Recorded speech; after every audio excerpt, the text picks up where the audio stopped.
Presented by Aishwarya Music Mathli.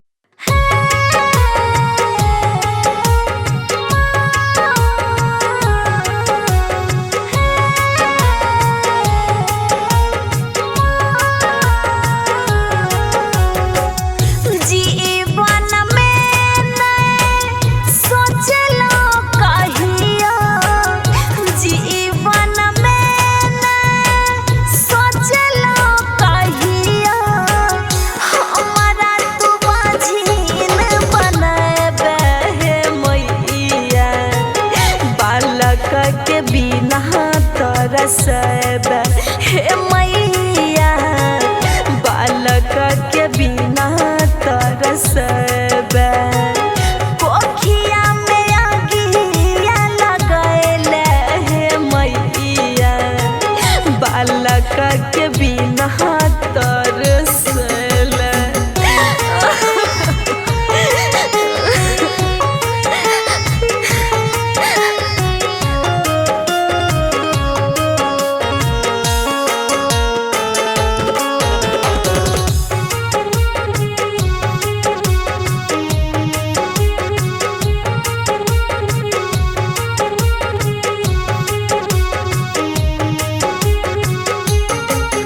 चला हूँ न दै छै लोग हमारा है रहिया गोदी में खिलौना देभो कहिया हे मैया गोदी में खिलौना देभो कहिया जे करो न मुँह कान ओहो दूगो बोली गाली हमारा परैया हे मैया गाली हमारा परैया तू त हमार दुख नहीं बुझल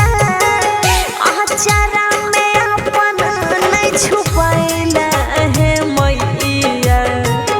बालक के बिना तरसल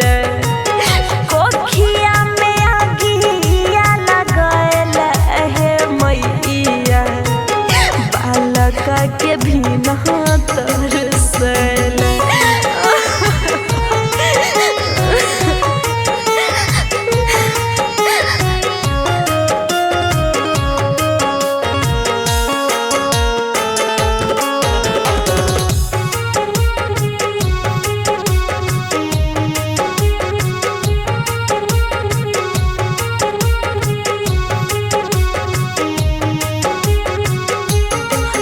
धन बीत रूपा पैसा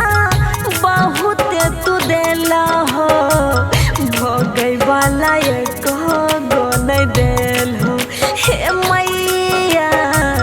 भोगै वाला एक गो नहीं देल हो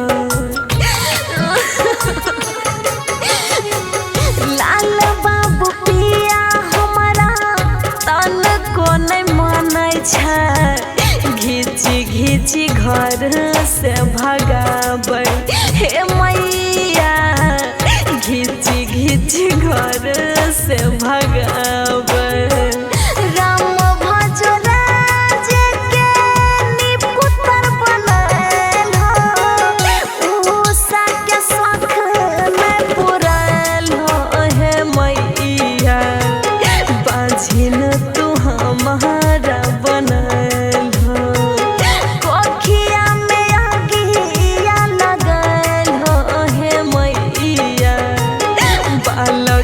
के बिना तरसलो। Aishwarya Digital Recording Studio, Samastipur.